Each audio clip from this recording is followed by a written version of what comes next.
जय हिंद दोस्तों, और एक बार फिर से स्वागत है आप लोगों का आपके अपने चैनल लोन हेल्प इंडिया में। और आज के इस वीडियो में दोस्तों बात करेंगे ईसीएस बाउंस के केस के बारे में, या फिर नैक या ई नैक अगर आपके भी अकाउंट में लग चुका है, आपका अकाउंट अब निगेटिव में धीरे धीरे करके जा रहा है और आपको समझ में नहीं आ रहा है कि ये क्यों हो रहा है और आपका अकाउंट कब तक निगेटिव में जाएगा और क्या आप इसको रोक सकते हैं और रोकने का क्या उपाय हो सकता है, सभी की सभी चीज़ें डिस्कस करने वाले हैं आज के इस वीडियो में। तो वीडियो को अगर आप लोग एंड तक देखेंगे तो आपको पूरी जानकारी मिल जाएगी। तो जो भी लोग हमारे चैनल लोन हेल्प इंडिया पर नए हैं और अभी तक चैनल को सब्सक्राइब नहीं किया है, तो फिर मैं बता दूं कि चैनल को जल्दी से जाकर सब्सक्राइब कर लीजिए, क्योंकि लोन से रिलेटेड सारी जानकारी आपको एक प्लेटफॉर्म पे 100% जेन्युइन में प्रोवाइड कर देता हूं, वो भी नई नई अपडेट्स क्या आ रही है। अगर आपने बैंक, एनबीएफसी, क्रेडिट कार्ड, कोई भी पर्सनल लोन लिया है और वो अभी तक पेमेंट नहीं कर पा रहे हैं, तो फिर ये जो लोन हेल्प इंडिया है आप लोगों के लिए बहुत ही ज़्यादा इंपॉर्टेंट है। और काफ़ी लोग हमारे साथ जुड़ भी चुके हैं, तो जो भी लोग हमारे साथ जुड़े हैं और हमारे रेगुलर सब्सक्राइबर्स हैं, तो उनका मैं बहुत बहुत धन्यवाद करना चाहूँगा आपके इतने सपोर्ट और प्यार दिखाने के लिए। और जिन्होंने अभी तक सब्सक्राइब नहीं किया तो वो जल्द से जल्द जाके सब्सक्राइब कर दें। अब हम लोग आते हैं मेन वीडियो पे, मेन टॉपिक पे। मैं अपना एग्जाम्पल देके आपको अगर समझाऊंगा तो आपको ज़्यादा अच्छे से समझ आएगा। तो मैं अपने एग्जाम्पल से ही स्टार्ट करता हूँ। सबसे पहले आप लोग समझिए कि मैंने 1 लाख रुपए का लोन लिया था नावी एप्लीकेशन से। ये एक एप्लीकेशन का मैं नाम भी यहाँ पे डिस्कस कर दे रहा हूँ। आपका कोई अदर एप्लीकेशन भी हो सकता है, मनी व्यू, नीरा, कोई अदर एप्लीकेशन भी हो सकता है। अब नावी से मैंने 1 लाख रुपए का लोन लिया था और जब लोन सेक्शन होने से पहले मैंने वहाँ पर ऑटो डेबिट का ऑप्शन ऑन किया था। अपने क्रेडिट कार्ड या फिर अपने डेबिट कार्ड को मैच करके मैंने ऑटो डेबिट का ऑप्शन ऑन कर दिया था। ठीक है।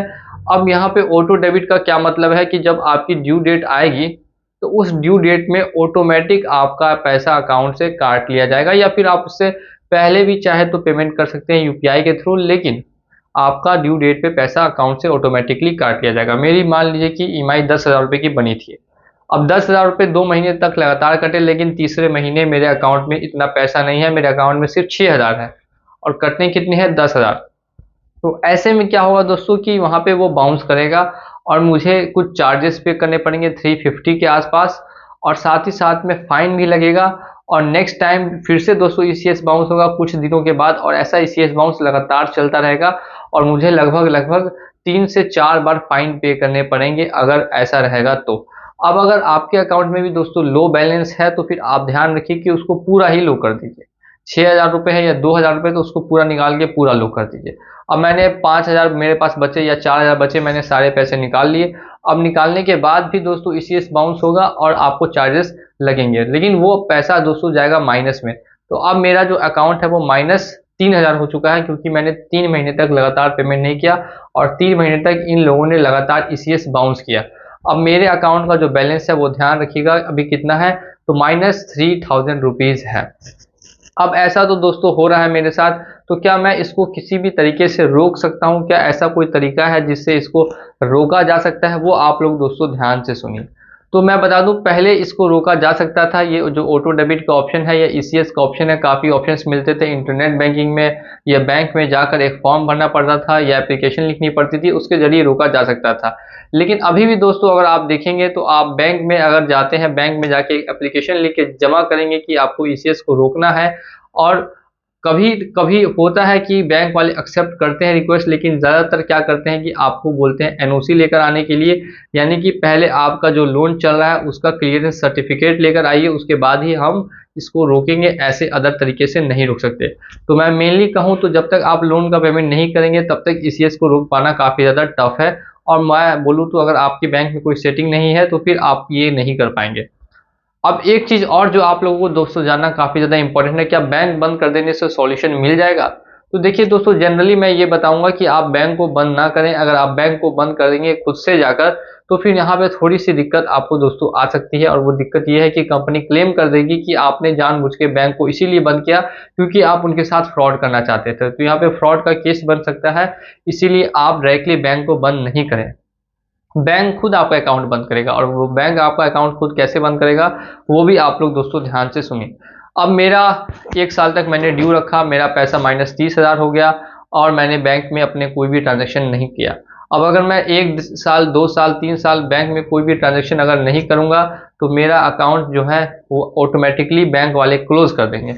भले ही वो माइनस में रहे फिर भी वो क्लोज कर देंगे या फिर उसको बीच में रोक देंगे, अब मेरे अकाउंट में कोई भी ट्रांजेक्शन नहीं हो सकता है। तो फिर यहाँ पर क्या होगा कि बैंक वाले मुझे कभी कभी हो सकता है कि कॉल करके बोले कि आपका अकाउंट में पैसा जो है वो निगेटिव में, आप आके जमा करें, लेकिन वो आपके घर नहीं आएंगे, आपको परेशान नहीं करेंगे, बस आपको कैजुअली कहेंगे। आपके ऊपर है, आप पेमेंट करना चाहते हैं तो ठीक है, पेमेंट नहीं भी करना चाहते तो भी वहां पे बैंक आपको ज्यादा फोर्स नहीं करेगी और आपका अकाउंट भी अब क्लोज हो जाएगा। तो बैंक ने खुद से आपका अकाउंट क्लोज कर दिया, आपको जाने की जरूरत नहीं पड़ी, ना ही आपको कोई एक्शन लेना पड़ा। यानी मेरे कहने का मतलब ये समझिए कि अगर ईसीएस जिस अकाउंट में बाउंस हो रहा है उस अकाउंट में कोई भी ट्रांजेक्शन ना करके आपको उस अकाउंट को खाली करके छोड़ देना है, ऑटोमेटिकली 2-3 साल बाद, 4 साल बाद आपके अकाउंट को क्लोज कर दिया जाएगा बैंक के द्वारा। तो यही एक तरीका है जिससे आप स्किप कर सकते हैं, लेकिन ये मैंने बताया है नॉर्मल बैंक्स के लिए। बाकी जो अगर आपका सैलरी अकाउंट है तो फिर आपको पेमेंट दोस्तों करनी ही पड़ेगी, नहीं तो फिर आपकी सैलरी में से पैसा कटता रहेगा, निगेटिव में जाएगा, जिससे कि आपको काफ़ी ज़्यादा दिक्कतें फेस करनी पड़ सकती है। या तो आप सैलरी अकाउंट चेंज करा लें, नहीं तो फिर आपको यहाँ पे दोस्तों कोई और उपाय नहीं दिखा जाएगा। अगर आपका सैलरी अकाउंट है तो काफ़ी लोग पूछते हैं सैलरी अकाउंट को लेकर, तो सैलरी अकाउंट को लेकर भी दोस्तों सेम चीज़ है कि अगर आप सैलरी अकाउंट अपना चेंज कराते हैं तभी आपको यहाँ पे राहत मिलेगी, नहीं तो फिर आपको लोन का पेमेंट करना पड़ेगा। यही 2 काम है जो आप कर सकते हैं, इसके अलावा दोस्तों भी फिलहाल कुछ नहीं किया जा सकता। या तीसरा एक और ये उपाय हो सकता है कि आप सैलरी अकाउंट से जो भी आपका लोन का ड्यू है उसको भर दें और उसके बाद फिर से नया लोन किसी और अकाउंट से सेविंग्स अकाउंट को डाल के ले लें। ये भी आप कर सकते हैं अगर ऐसा पॉसिबल हुआ आपके लिए तब। लेकिन फिलहाल के लिए मैंने आपको सारी इन्फॉर्मेशन दे दी है ईसीएस से रिलेटेड। अब यहाँ पे बात करेंगे केस के बारे में। क्या ईसीएस बाउंस करने पर केस होता है, क्या आपके ऊपर भी केस होगा? तो दोस्तों यहाँ पे सेक्शन 25 लग सकता है, लेकिन कंपनियां सेक्शन 25 आपके ऊपर नहीं लगाएगी। Payments and settlement act 2017। क्यों मैं ऐसा बोल रहा हूँ कि क्यों नहीं आपके ऊपर दोस्तों लगेगा?